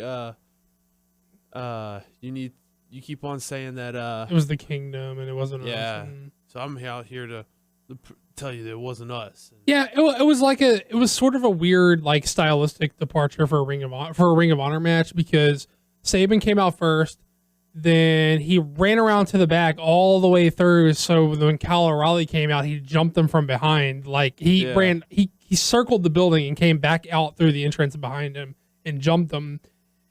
And it's not that Ring of Honor doesn't do faces and heels, although they do it far less than a company like the WWE. But like the level that Sabin went through to try and get heat was like, it seemed like really uncharacteristic for the Ring of Honor style. Like it was like a total like 5 minutes of like him like going through like a heat segment where in an un-ROH like way, you know what I mean? Like, it's not that they don't have any heels. They of course have heels, like Adam Cole is a fucking heel, and you get it. But it was just weird. But they don't work it in that traditional style to where this is like a common thing. You know what I mean? It just came off sort of weird. It wasn't bad by any means. It was just uncharacteristic. It felt like for the style. But yeah. What was it? Like Fish came out to like rally O'Reilly, and then the He kept on throwing them into the rail. Was it Sabin kept on throwing Kyle into the rail or whatever at first? I want to say they traded that a couple of times. I might be off on that, but yeah. But Fish comes out to like rally behind Kyle, and then the Addiction come out, and they fucking they basically cheat the win. Like they set it up to where it was a distraction. Like the ref was backing off Kyle, who was backing off. I want to say Sabin, because the Addiction hit their like double team move on him or whatever. And then after they like backed off, Sabin hit his move for the win. Yeah, it was fine. Yeah, it was just a little weird like booking. I mean, not booking, but a little weird to see Sabin go through like such lengths to get heat on a match or whatever. And then there's only 2 matches again this week. It was the main event was the Briscoes and Roderick Strong versus ACH, Seidel, and El Patron in the main event. It was fun for what it was, but there was one matchup I would like to see eventually, and I think you know what I'm talking about. Was it El Patron versus is it Jay Briscoe? Yeah, What are you saying? I want them 1-on-1. Oh, okay. Yeah. He said that whenever he first came in, like that's who he wanted to wrestle, and that's how he got tangled up in the Jay Lethal stuff, because he was like, "Yo, my title is as fucking important as that shit or more." I mean, it was a fun little match. It was a fun match. Yeah, it was what you would expect like out of a Ring of Honor like 6-man tag, you know, like dudes like doing high spots and stuff, and it was a little finisher. I mean, not really, but I mean, it was a little weird because Briscoes are so consistently like the most overact in Ring of Honor, and like they weren't, basically just because the taping was in San Antonio, and like ACH is a Texas guy, and I think Patron is based out of San Antonio. Not now, if not, he's being billed as from San Antonio. Yeah, I know that was weird, huh? So yeah, so you got the 2 Texas dudes like in the, you know, and they're somehow were able to dwarf like the love of the Briscoes. Not that people didn't care about the Briscoes, they did obviously, but they're usually like far and away the most overact. You know what I mean? But it was just cool to see like people behind like Patron and ACH. And at the end, after the match, they were doing handshakes and giving hugs and all that stuff. So, and that was pretty much it. Yeah, it was fun. It's an easy. All these shows are just like an easy hour watches, like with a lot of Power Hour. This is like a lot of solid wrestling with like, you know, without dumb angles, or largely without dumb angles. And no Kane. Yeah. The good stuff. All right. You want to talk about Lucha next? Sure, let's do it. I don't have any of the matches written down. So. I think I remember that. I think the first match was Tag team. Yeah, the tag match. You had Angelico and Son of Havoc versus 2 out of the 3 members of the crew. I think it was Mr. Cisco and Cortez. Yeah. What's Cortez's first name? Cortez Castro. Yeah. Cortez is his first name. Nice. I really enjoyed it. I like. Of course you do. It's the best wrestling show. I know that's like out of everything like we talked about. This is the one thing I really like to watch week to week. You know, and like. Of course it is, because it's the best wrestling show on TV. I'm liking the misfit team of, you know. See, it was sort of weird. I thought like they went back to showing like signs of we can't really work together. Like they always pull it out, but it felt like after the big win, they sort of like bonded. You thought they were going to be like more like, you know, solid as a team or whatever. But they were back to like some miscommunication and back to some. The 2 guys were cool with each other, and it's just they had a problem with the girl. That's what I thought. Well, it was. It started out like they all had like it was like a hate triangle, and then like it like moved to where the way she was dogging on both of them, they were bonding over the way she was dogging them both. I was like, oh man, I thought it was cool when she was dogging on his fucking jump from the balcony over to the ring or whatever, you know, that big leap or whatever. She's like, it was just a cross body. It's like, it was the cross body. And then M Dog said, I thought it was cool, man, or whatever. Like, you thought they were getting on the same page or whatever. But they didn't really show. I mean, all it did was, like, the announcers or whatever, they talked about it, but all it did was in the corner, the other one just tagged, you know, like that. And that shows signs of, you know, hey, instead of like a regular tag, that's like, oh, he tagged himself in like that. But that, other than that, they didn't. I mean, it could be like, if you really think about it in the way that the Lucha Underground presents the storylines, it could make sense. It's like, it is a challenge for us to like have maintenance up on our relationship. Like it's a challenge for us to continue to be able to work together. Because if you think about it in terms of like WWE is very simple in their structure, and then it's like, oh, we don't get along, now we get along. Like it's like, I mean, I could see an argument for someone saying, well, it would make sense for us to have trials and tribulations in our relationship. It would be like a struggle for us to continue to be able to like be on the same team or whatever. Mm-hmm. I could see an argument for that. I'm not saying that definitively makes it good or bad, but I can see an argument. Did you hear? I don't know if he said exactly like this, but Vampiro's like, man, I don't know how they stand her. She's being a bitch. Yeah. And then like that was one of those every so often like Stryker like lets it hang on something that Vampiro says, like he doesn't want to touch it. And that was one of those times where he gave it a good 10 seconds, like he didn't say shit after it. Whatever. He's like, that's because she's the baddest bitch in Lucha Underground. Yeah. Because she like goes by that or whatever. He's like, how do I cover for him calling her a bitch? And I was telling these guys earlier, I was like, I would take Vampiro this situation over JBL in WWE any day. Oh, Well, definitely. the difference between Vampiro and JBL is JBL comes off as being a dickhead just to be a dickhead. Vampiro comes off of being a dumbass. You know what I mean? Yeah. I was watching it with Kelsey, and she had never watched Lucha Underground with me before. She was rolling her eyes, going, "Another wrestling show that you have to watch." I'm like, yeah, but this one's really good. And she's not used to the lucha style and like the really good slaps on the leg and stuff like that. And or no, I'm sorry, I was watching it with one of my friends, and they were fascinated by it. And they were like, "Oh my God, I think you might have just knocked that guy out." And so I'm sitting there, hand over my mouth because I got a huge ass grin because I know what's going on, and they didn't. And they were like, "Oh my God, are they okay?" And I was, "Yeah, I think they'll be all right." So the action that they put out there is really good, and that was sort of like a humbling moment for me because I'm sitting there going, oh, it's just another match. Oh, that was a good pop. Oh, he got a good kick. And then to watch one of my friends who doesn't watch the programming and doesn't regularly watch wrestling going, "Oh my God, that person might be dead." Right. That really brought me back to like the days where I used to be like that. And I was like, "Oh, that was awesome." Yeah. So really That's cool cool stuff.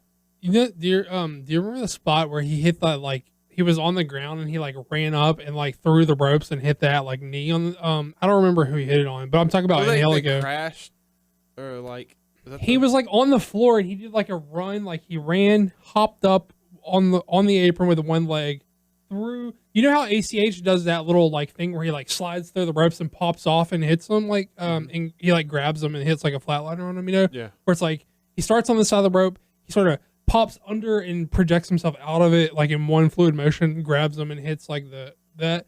Well, he did that, but he did it running from the floor up to the apron, under, projected off, and then hit like a running knee on it. It was like sort of crazy. I don't know. I just love it, man.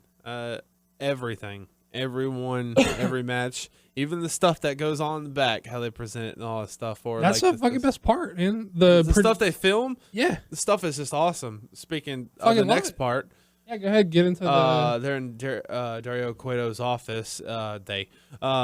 Is Johnny Mundo and Alberto El Patron Pulling double duty this week. Showing up on they're program. back there, and they were like, "Why does Hernandez get a shot at the title and stuff?" And they're talking, it's like, "Hey, we're good." It's along the lines. I don't remember exactly word to word they said. They were stating their cases for why they thought they should be number one contenders and why he shouldn't be.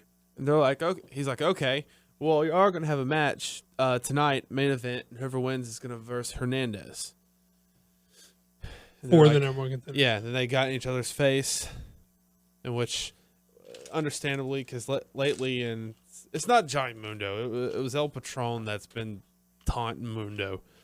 But what was after that? Well, there was another thing. There's another thing. Well, they sort of segued that into him walking in on Puma and Conan and Hernandez in the locker room. But I want to make a point about Dario Cueto, how fucking amazing this guy is. Yes, he is. Again, he's like an actor. He's not a wrestling guy, so that's probably why he's such a good fucking actor. Nailing his lines. But it's not just the lines. It's like the mannerisms, like the subtlety of his character and stuff. But what I love about him as a character is that he is a heel authority figure in a time when everything that you can do with a heel authority figure has been done. But he does it so fucking well because, like, not only the subtlety and the little things that he gets across, but from a reasoning standpoint,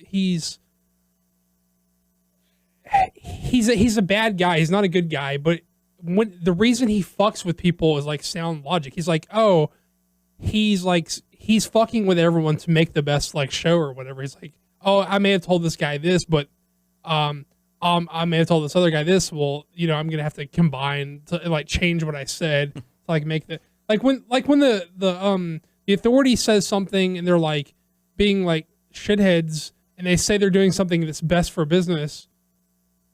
It doesn't come across because their idea of best for business is just making sure their one guy is the champion. When Dario Cueto does it, he's like, yeah, I'm fucking with everyone for like business to be like well, but it's not because I have a set guy. He's just like, I just fuck with everybody on the roster, and then that creates like this controversy that's like best for the people to watch. You know what I mean? So he fucks with everybody. But you can see how his line of thinking would make a better show. But when you see like the authority, like their line of thinking does not translate to me like why that would make a better show. You know what I mean? Mm-hmm. Like he's like, oh yeah, okay, that makes sense. You guys have to fight each other now, like whatever. Like you can see. Another thing is you can see why he makes matches on the fly. Like why the matches are being made because you see them reasoning out why these guys are fighting each other instead of just like for whatever reason. It's just I don't know. It's just like helps the show. You know what I mean? Oh, for sure, man. It's so good. But that's when Conan was like, "Hey, man, I think you tried to take out my boy last week on purpose. Take out my Puma." And I don't know exactly what he said or whatever, but then Dario Cueto. It's like, no, I saved him from like losing. Okay, but he was like, yeah, no, it looks like you were trying to cause him to lose. And Puma doesn't talk. No. But Dario Cueto came up and he was, had a smile on his face and he finds this, dynamic, interesting and all that stuff. And, fighting between, both of them. And he told Hernandez about the match and Hernandez got pissed and all that stuff. And I don't know what happened after that. I don't remember. He makes the tag match with him. And yeah. Tag match, playa. Yeah. Tag match between, what is it? Is that before or after the Davari stuff? I don't remember. I want to say before. Okay. I can't say for certain though. I could be wrong, but yeah, and it's like have a match against Cage and because I think there were 4 matches. I think this was the second one. Then there's 4 total. Yeah. But he quote unquote 4. He talked to Davari, and Davari's on his phone. Okay, Dario Cueto, they're back in his office, and he's talking to Davari, and he's like, "You're a popular man, and he's like, why does a man want to come to my temple or something like this?" And he's like, "I know who you are, but I don't understand why you're here," basically. And then Davari says, "You like to witness violence. I like to inflict violence." I forgot the first. That was name. a good line. Yeah. I like that. But you should. This is like one of those scenes where Dario Cueto's subtlety fucking like boss fucking steals the scene, because you can see him go from like annoyed to furious to amused by the way that Davari's fucking around with his phone and shushing him off while he's trying to talk. He's like, he goes from furious to like amused over like 30 seconds, and it's just fucking masterful. Like, I don't know. The dude's the shit. I wish he was. No, I don't wish he was on WWE. He's fine where he is, but yeah, it is the shit. So he gets ready for his match. He comes out. I forgot what's his first name in here. They said something else. I'll look. It starts with a D. It's like it's close to Davari too. It's like, I don't know. I can't remember what it is. But see, it's another thing where they acknowledge the past of the guy, why you would know this guy, and then they put their own spin on like why they were here. Because they said, this guy. He said when some people like quit wrestling, or they spin it to where like Davari goes into. He said he was in the private sector. He went into real estate because his family's in real estate. Like, they acknowledge that he's a wrestler. Then they said why you haven't seen him lately is because he got out of wrestling. He was in like this. He's like this real estate mogul. His family's fucking filthy rich or whatever, and he's whatever, and that's why you know who he is. Like, they acknowledge that you know who he is. They're not trying to say you've never seen this guy before, but they're trying to make why you know this guy makes sense for their world or whatever. And I appreciate the effort. It doesn't always fit flawlessly together like a puzzle, but they fucking try to make it make sense. You know what I mean? And I appreciate the effort. And it's basically like he fucked with Tejano in the fucking trios match. Tejano's pissed, and they basically just have like a little brawl that gets thrown out before they ever get started between him and Tejano. Yeah. I think he's still looking it up right now. Does it have it on there? He's from Katy. Davari. Davari. Yeah. Yeah. He's from Katy, Texas? Well, that's where he's living now. Originally from Minneapolis. Huh. Interesting. He's right down the road from us.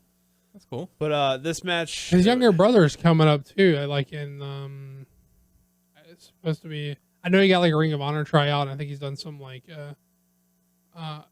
is it AAW or AIW? He sort of had a couple of matches. It's supposed to be like pretty decent. I don't know. Arya Davari, I want to say is his name. Ari Davari. Arya Davari, maybe. But then Davari had a match with Tejano. Yeah, That was last long. That was actually the second match. I was wrong. It was. Yeah, the tag match was third. I don't know. Oh, he hit the ref, right? Yeah. Out of the way. Well, Davari hit Tejano with the mic shot, and I think they threw it out, right? I think so. Then they were duking it out. Then Davari got some hit in on Tejano and rolled out of the ring before. He mic shotted him, and then That was he it? just like pieced out on him. And then that was it. It was pretty quick. And then after that, they did another, not shot, but another thing, a clip showing about the same girl. We don't know who she is. That's trying to leave. The Black Lotus. Her name's the Black Lotus. Black Lotus is trying to leave that.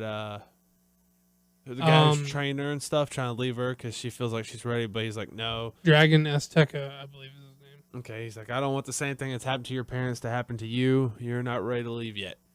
And that was pretty much it. Well, they did this for like really, like kung fu movie style. Like, Yeah.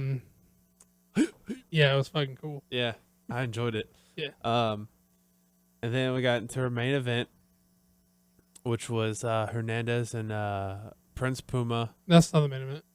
Main event It is was the third match. Mundo and Oh. Patron was the main event.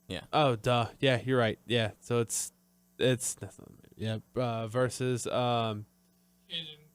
Agent Quinn. yeah. It was I mean, every match was fun. But Hernandez was doing some. He was just getting in Puma's way and just being a smart ass the whole time and stuff. And then His little strut thing that he does. Yeah. Like, Do what I want. they worked together for a little bit. Then he finally just turned on Puma and like just what's it called not power bomb, but what's it called I don't know what the move is. well, they were having problems getting along. Like he kept like pushing him like out of the way and then going on offense instead of letting him continue or getting in his way or tagging in and out. And then when Cuerno went for his dive, he like pulled him in the way to hit like the dive on it. And then they fucking got into it from there. But that move later on where he got him above his above his head and he just like razor's edge. That's what he did to him. I don't know what the name for that is, but he did that to the edge of the mat or whatever. On the apron. Yeah, Hernandez is another guy who they acknowledge like why you know them. Not only like why you know them, but they acknowledge that he has a past with Conan because you've seen them in LAs together, but they still try to make it make sense for what they do, which I appreciate. I was kind of cracking up at Conan wielding the cane, trying to ward off Hernandez. Cracking up. Do you see that fucking video where he took out those 10 guys with that cane? Yeah. Pull that shit up and you'll know why. pull up like fucking Lucha Underground promo videos with Conan. They show him like fucking like wielding the fucking cane and like building it or whatever. And it's like fucking raining in this warehouse. He looks like fucking pimp. Like he's got his shoulder shrug on things with a cane. And then he's like, come on, motherfuckers. And like 10 dudes coming at him. He like fucking mollywops them all with that fucking stick. Nice. That's why Hernandez was like, no, I want to do that shit.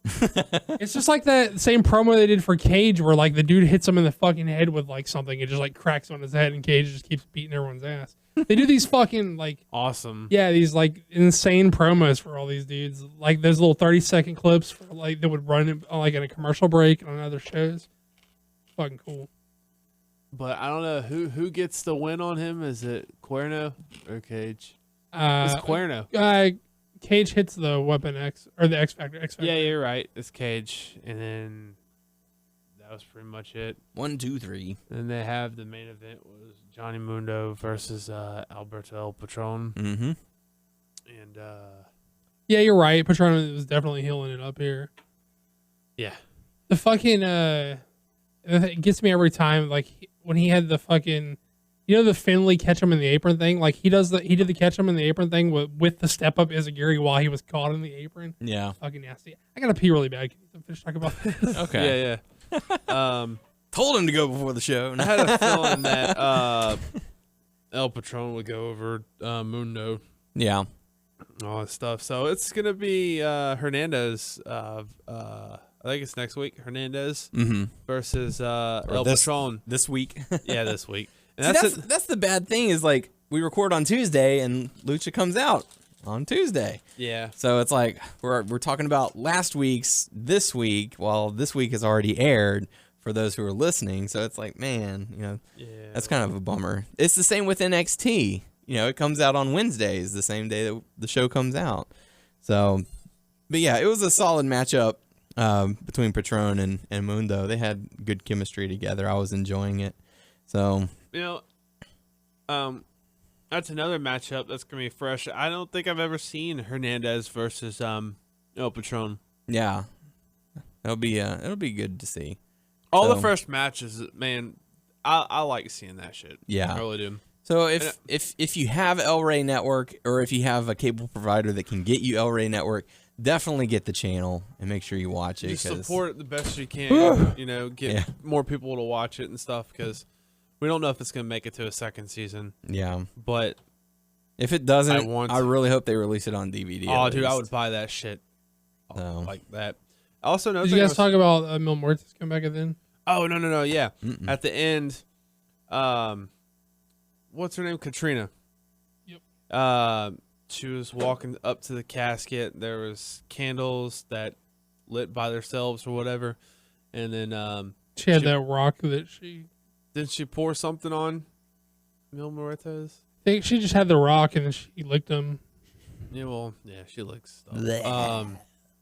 And like, come back, and his eyes opened, and his eyes looked weird. And he's back. But and that was it. Yeah, it was all in all a fun show. It always, and this is not a negative. This is just because they do a lot with the guys they have and stuff. It's always a little bit of a bummer when you don't get like a Pentagon Junior match or an Aerostar match or like a fucking Phoenix match. Like there's AAA dudes that you want to fucking see every week. And I understand why they rotate like how they do and stuff, but it's always a little bit of a bummer when you don't get to see those guys, you know. Yeah. But I was telling them, I guess this past week, but it was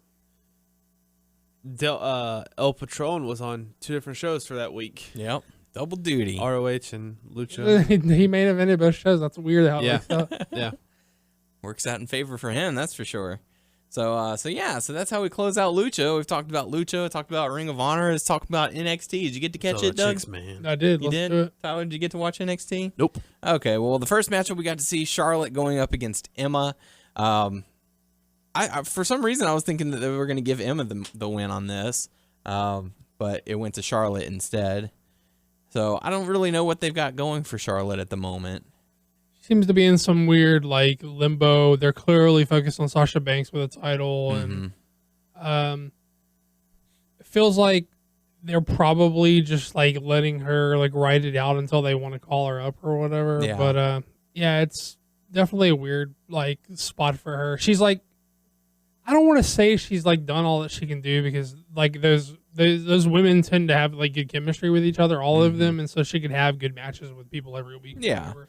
I don't want to say that she's done all she can do, but it feels like she's probably done like all she can do there, you know, without going up.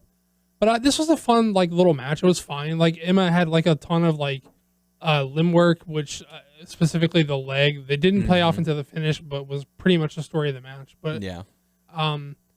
was fine. It was a fun little opener. It was a good starter. Yeah. Yeah. So, but yeah, Charlotte ends up getting the victory after, I think it was, natural selection? Is that her move? The little seated blockbuster thing. Yeah. After that, we got to see Michael Cole sit down with Kevin Owens and ask him what he was doing and why he was doing it. I saw and that one. Owens wasn't really giving a great response. Yeah, like Tyler said, he was watching it, and the best part I think was probably the end where Michael Cole, you could tell he's frustrated. Okay, I'm not going to get any answers from you. Is there anything that you want to say? And he's just.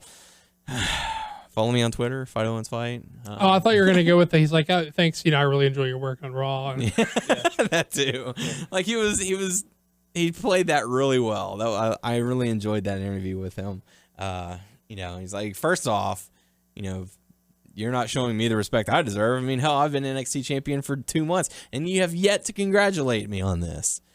So he was definitely getting under Cole's skin, which is always enjoyable. But anything to really take away from it? They're still playing on doing this for my family and blah blah blah. They're hinting at it being. They're like trying to have the broadcaster do say it's more than that, and then you're looking for the audio bite. Is that what you're looking for? And like, I'm sorry, you're just not going to get it. I'm just looking to feed my family. So after that, we got to see a quick matchup between Rhino and Bull Dempsey.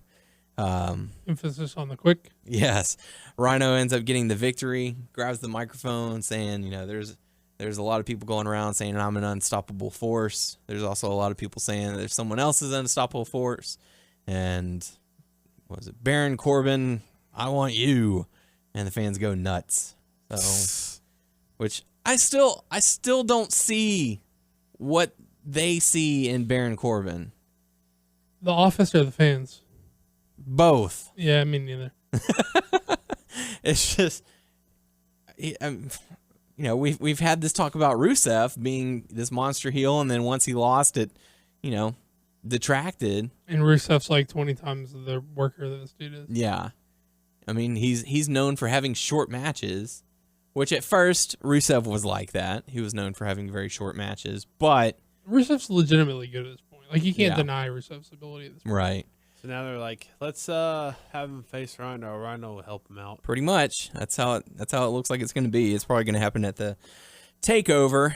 So after that, we got to see the Sami Zayn interview where he's saying, this is all personal. He's just, Owens just isn't going to admit it. I've asked him to his face to admit it, and he won't do it. So maybe he will at Takeover. Well, he's basically called him out for next week. He's like, next week I'll be in the ring. Like, admit, to me or whatever. Mm-hmm. So, and I'm curious as to how this is going to play out because Sami Zayn is now injured. Like, I know he said that he's going to be trying to work through it, because of the injury he sustained last week on Raw. But, are they going to have to call an audible and maybe say, okay, well, the winner of the number one contendership match, you are going to face Kevin Owens tonight, same night. I think he's going to go through with it. Yeah, just try and tough it out. Yeah, not that I'm like endorsing him, like working hurt or whatever, but I think he will. I mean, I think this story cannot satisfactorily end without them having another match, and I think he's going to probably show more guts than brains and like try to do it. Maybe there'll be a shorter match with Owens just attacking the shoulder constantly. Look, he was never going. He's not going to win, and he was never going to win. Right. Like, he's done. Like they're ready to. I mean, the injury might be like a kink in the fucking plan, but he's ready to move. It's a small detour. Yeah.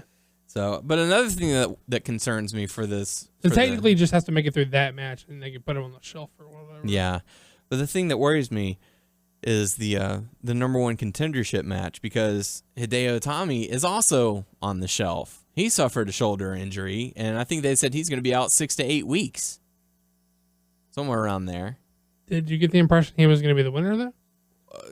I mean, I thought they were clearly going to go with Balor and well, yeah, but it's the fact that they're setting up this match. It's supposed to be a triple threat, and now one of the guys in the match is but there's not. not that I'm being a proponent of working hurt, but there's not a better way to hide a guy than like a multi-man match, like hiding an injury. Like he could take him out with a big move, and he could be laying around selling for a good part of the match. You've seen dudes do that. Oh yeah. So I mean, they even did it with one of the Usos at WrestleMania. Right. I mean, I assumed that Balor was going to win anyway. So. Yeah. But so we got to see the Sami Zayn interview. After that, we got to see the contract signing between Sasha Banks and Becky Lynch. So doing their best to get Becky across as a fucking babyface in the feud. Yeah. Like, I mean, it's tough because she's coming off the partnership and being heel, so they're trying to get some sympathy for her. She did, and they put together a nice little video package showing her history. They stuff. They did as good of a job as they could have. I'm not shitting on the effort by any means. Mm-hmm. I thought it was fine. And William Regal did a fine job trying to keep order and all that, but it was not to be, as things broke down as contract signings tend to be, especially when they're inside the ring. The final bit of NXT, Hideo Itami going up against Tyler Breeze with Finn Balor on the outside. Pretty solid matchup. Good work. Hideo ends up getting the victory. Close the show. Yeah, these dudes wrestle each other a ton. Yeah. I'm actually kind of overseeing them wrestle each other at this point. So we'll have to see how everything goes with TakeOver next week. They did a decent job of like teasing like why they would all fucking be at each other's throats by having the miscommunication between Itami and Baylor and stuff. Mm-hmm. Setting up the triple threat. And yeah. So, but yeah, we do have some hot topic news for you this week. We didn't cover it on the radio show this week, which you can download for free by downloading the Sports Radio Beaumont app on your smartphone device or listening to sportsradiobeaumont.com on Thursdays. Global Force Wrestling has revealed some of their roster members: Carl Anderson, Doc Gallows, Killer Elite Squad, Justin Gabriel, Young Bucks, Chris Masters, Jigsaw, Moose, Cage, Heavenly Bodies, and Chuck Taylor, just to name a few. What are your thoughts on some of the roster reveal? Well, I heard rumors that they're like, well, obviously they have more people, but supposedly they have more people already with deals, but they're being told not to say anything about it, that they're threatened with their spot or something. It's just a rumor, but like there are other people who have deals who are told not to like let it out. Wait until the time is right. Or they would be like losing their spot or whatever. But I don't know. It's a weird, I think the obvious thing is you look at this and you say, where's your draw? What is, for a mainstream wrestling fan, who do you have is going to get them to tune into your product? They don't even have, they're hoping they're filming a pilot to hopefully get a TV deal. They don't have a locked TV deal to my understanding. Yeah. And you look at it and you say, well, who's your draw? Who's going to get these casual people to tune in? The market is getting competitive. You already have Lucha Underground, which is a stellar fucking product, but is not doing so hot in the ratings because of their reach on the channels they are. You have Impact, who's, not such a stellar product, but has even less viewers than they did originally. Like the market's getting crowded with these products. You have the network, you have NXT. What's getting people to tune in to watch on your roster? And I think anyone who's being fair. Well, I guess we didn't say Chael Sonnen, who is not an in-ring talent, but is going to be an announcer. And they're calling him an analyst, but like announcer Chael Sonnen, which is a big deal. But if you don't know MMA, or wrestling, it's gonna be for Global Force. Yes, but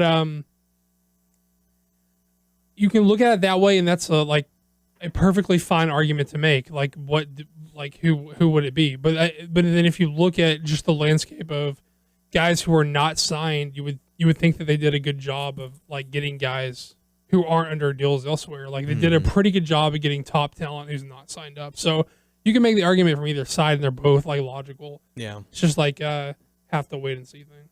Yeah, I was thinking you were talking about the market being how it is. I was just thinking to myself, man, I know Spike has come out and said that they do not want another wrestling show on their program, but how awesome would it be if Lucha was picked up by Spike? It'd be fucking awesome. Yeah, I mean, I think their ratings would be much higher than TNA's. at the moment, at least. See, I don't know if it's a slam dunk for their programming, because their whole like combat sports thing is their fight night, their Friday fight nights or whatever, where they're doing you got your boxing, you got your kickboxing, and they got Bellator and shit, MMA. But I don't know that the Lucha Underground is a slam dunk on their channel, just because it's a little bit more like fantastical. It's like a little bit more like pulpy, like a little bit grindhousey, which I think it really works for the channel for El Rey. Sure, it's right up my fucking alley. But is it up every dude who watches Spike's alley? I don't fucking know. Maybe, hopefully so. Could gain new viewers. Sure.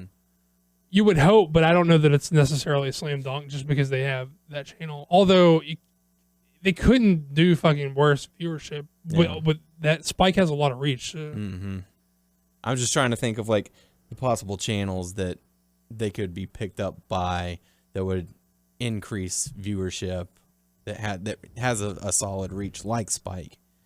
Yeah, it's weird. Like I don't know, like the Fight Network has got the House of Hardcore shit now, and like I don't know how much reach the Fight Network has.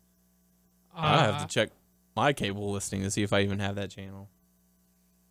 See, I just have basic shit, like so I don't have any of this, but I don't know. I would like to support more of these companies in ways that I could. I mean, obviously, I watch NXT.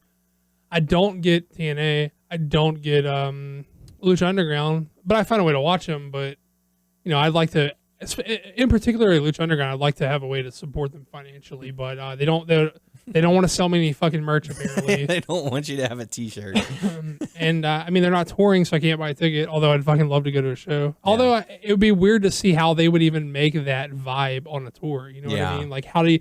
Because it seems like the setting is such a big part of the show. It's like it's such an intimate setting. Well, not only that, but it's like the setting's almost like a character, because they refer to it. It's like Gotham. It's like Gotham as a character. It's like the temple. They're like, oh, you bring this to my temple. And I don't know. I wonder how they would get it across touring. Although I'd love to see those fucking guys. Yeah, that'd be awesome. So Global Force Wrestling, at least we now have a partial roster, so really cool stuff. Time to go into the Q&A portion of the show. Your questions, our answers. First and only question coming to us from Sublethal4, saying, haven't checked out the podcast in months, but it's good to be back and hear you guys. I just wanted to ask, was Sami Zayn's debut against Cena the best NXT debut ever, or does another stand up to it, like maybe the Nexus debut?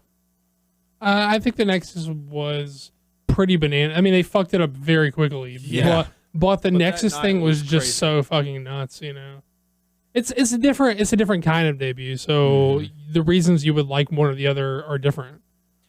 I think the way that they introduced Sami Zayn in his hometown with Bret Hart giving him the introduction, I don't know if you can really top that. It would be like having someone be introduced by Ric Flair or, Ricky Steamboat or Hulk Hogan even, having someone come out and say, hey, this guy, he is going to be your opponent. And he's obviously caught my attention, which is why I'm out here to introduce him. So I think Sami Zayn is probably the top NXT debut so far. Yeah, I mean, I could go either way. I could see it argued either way. Hey, we do have one other question that came to us through the messages on the Facebook page, which is not how we normally get there, but which is why we probably forgot, but I just now remembered it. So I have it if you want me to read it really quick. Yes, please. It's from Brian Green. It says, What's up, Brian? Hey guys, long-time listener of the show, and I'm glad you guys are alive and well, I hope. But still kicking. He said, keep it up, and who fucking cares what a taquito is called, as long as we're enjoying taquitos, life rocks. Take care. He says, but he says he has one question for us. How do your significant others deal with your love of wrestling? Well, I'm single at the moment, so I don't have to deal with it. So. Single and looking for love? Looking for love. How does your, I am the type of person who, while I'm single now, like my excessive interest in my hobbies has caused me problems in relationships before. So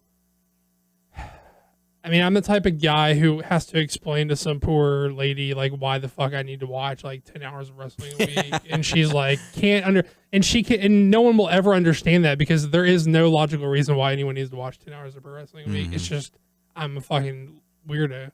So it's definitely caused me like problems in the past, but I'm single at the moment, so it's not a headache for me. Ladies, You guys, how does your significant others deal with wrestling? She likes it. She likes to watch it. She likes to go to events and see them. So yeah, you got lucky because you got a gal that already was watching wrestling. Yeah.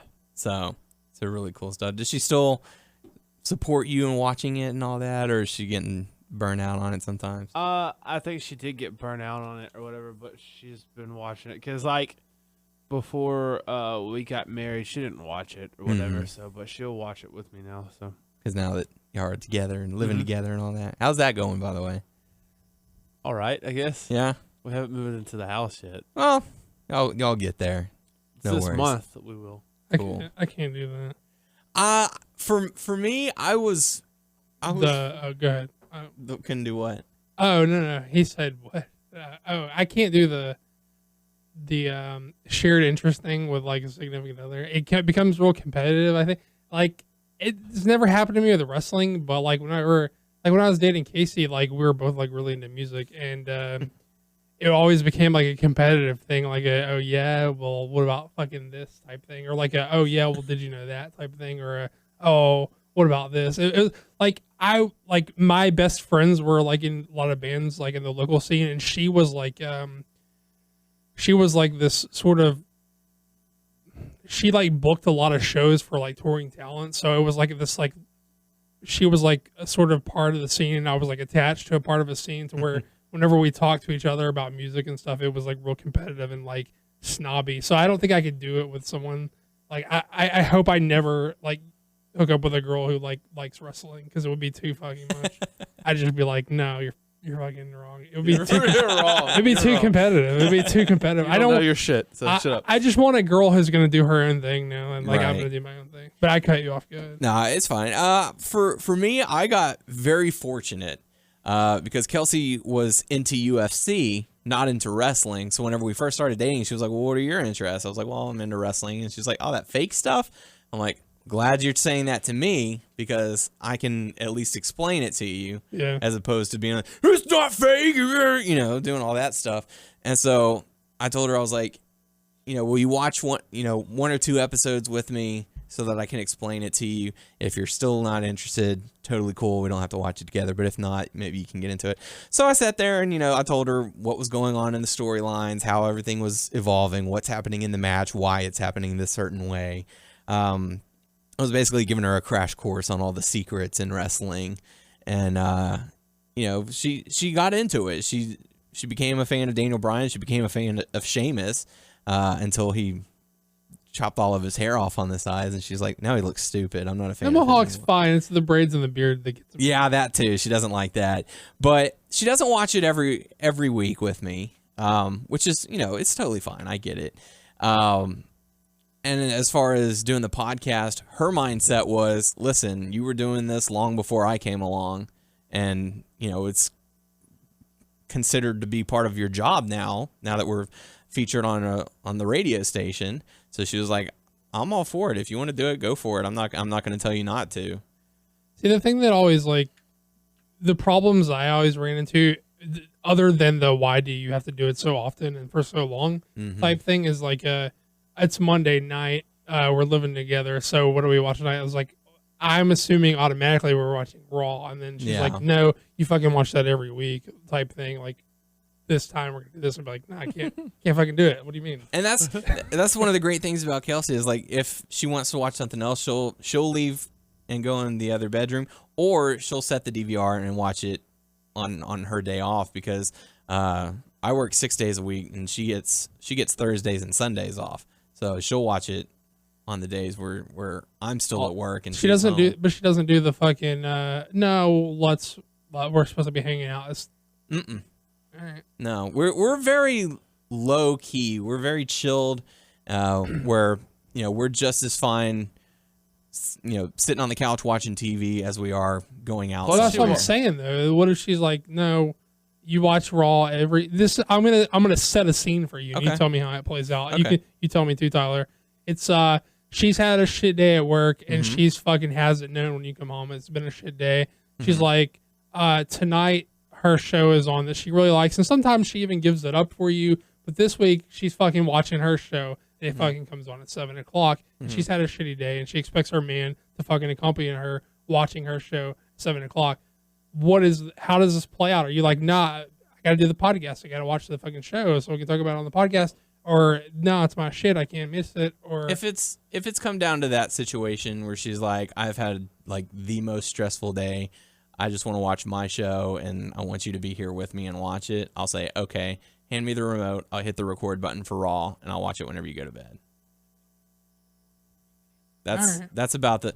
I mean, that's a compromise. I can't. Yeah, I'll give you a prime example. This week, like I said, I missed the Bellas match, and I missed the Axel and Sandow match and all that because we were driving home from her parents' house. I watched Raw at her parents' house, my future in-laws, while they were cooking dinner and stuff. Right. They were like, "Oh, what time does your show come on? What channel is it?" You gotta do they'll what you switch gotta it for me. do. They're like, "You got to do this for your podcast. It's for your show." See, I'm like, Jesus. And maybe this just reads into the type of person I am. Maybe I'm just a fucking asshole, and I'm willing to admit that I might just be a fucking asshole. But I've gotten into fights over shit like living together with girls, and she'll be like, "Yo, go get dinner," and I'd be like, "No, I can't. Fucking wrestling's on." She's like, "You watch fucking wrestling every week for fucking 10 hours. You can't go get fucking dinner right now." It's like a one-time deal, and like we'll have to fight it out about it. I'd be like, "No, I'm like after the show or something." Yeah, Kelsey and I have been very fortunate in that we are willing to compromise on a lot of things. I was late coming home from work one day, and I was getting ready to text her, saying, "Hey, I'm going to get home late. Can you set the DVR?" And as I was texting her, she texted me and she was like, "Hey, I don't know if you're going to be home on time." So I went ahead and hit record for Raw. I'm like, dude, that's awesome. Yeah, you guys are pretty shallow in y'all's relationships, though. I've had some fucking, you get to the points where you don't give a fuck anymore about how nice you are to each other. And it's just a fucking, fight for whatever reason. I don't think we're shallow. No, not shallow. I'm talking about not deep in your relationship. Like you're only a couple of years in at this point. You're not to the point where you're like, what the fuck ever. Like I don't care. Whatever. Yeah. Do whatever the fuck you want. Yeah, that. No, that's what I meant. I meant shallow as in you're only a couple of years in, not yeah. I've been in some long relationships to where at the end where neither person gives a fuck about what's going on with the other person. No, well, like I said, Kelsey has told me, you did this, you've been doing your podcast before I came along, so who am I to tell you not to do it? So she's been very supportive, and that's one of the things I love about her. One she's thing pretty awesome. I can't wait for, when I move into the house and stuff. And y'all still aren't in the crib? No, not yet. The AC still out? We got the guy to fill it up Freon and stuff, but it has a slow leak, and it hasn't been leaking. I've been checking on it almost every day or every other day. So some things came up, and he's not gonna be able to fix it or change all that stuff out till the end of the month. But I'm gonna move in try to this week. But I won't get too hot. Well, I mean it's been cooling down, but I'm gonna move my stuff, and if it gets hot by the time and stuff starts leaking, it gets hot before he gets there, we're just gonna just stay at her parents' house because her bed will still be there, but my bed will be at the regular house. But I want to get I don't know what, I've got to see what's cheap or whatever, what cable or, a satellite, something with the recording package. Yeah. So. Something that comes with the DVR. Because I'm not kidding you, because things come up all the time. I know especially lately, it's hey, you got this. I'm well, I need to do this. Well, some people are can you please help me with this? Or someone like my family or, people have just been calling me, and I've been left and right, just been doing tons of stuff. And I've been trying to make time for other stuff. Yesterday, I'm kind of actually grateful for because we've been staring at her parents, and they have the hopper, so I didn't get to catch Raw when it first started. But when I got there, it was already recording, so I could fast forward through the commercials and stuff. And I was nice. this is awesome, And like today when I got off work, like I went straight there to watch Ring of Honor because they had it recorded. Mm-hmm. So I really want that package because that's really gonna come in handy. So Cool stuff. for sure. There's a good possibility you guys are just not as big of an asshole as I am. So that may be why you guys worked a little better. But thanks for the questions. Make sure to submit your questions on our Facebook page, also our YouTube page, WNS Video. Check us out on WrestlingNewsSource.com, WrestlingNewsSource.com on Facebook. Subscribe to us on iTunes by searching Wrestling News Source Podcast. We're also on that Stitcher, Beyond Pod, and Player.fm. Just search Wrestling News Source Podcast to find us. You can follow the podcast on Twitter, excuse me, at WNS Podcast. Daniel's at WNS _Daniel. Tyler's at Tyler _Aber. I'm fucking gibbering jabber. Hey, Jibber jabber. we also have a radio show. Yeah, we also have a radio show on sportsradiobeaumont.com, which you can listen to Thursdays, 5 p.m. Central Time. You make up the difference after that. I don't care. Also, again, follow our friend and go find him, John Guerra from Nightmare Pro Wrestling. What's his, do you have a Twitter? What does he have for, what's all I think his it's stuff? at John David Guerra. Go to nightmareprowrestling.com and check it out. There's some new stuff coming out, and I'm involved with it, so I would love to Show your know what support. you guys Good fucking comics. have to He's say about it. awesome artist. Just check out all his shit. It's just good stuff. We can't say enough about it. It's just great. And there you go. So for the podcast crew, I am Daniel Herron, I'm Tyler Aber. I'm Doug. and we will catch you all next week.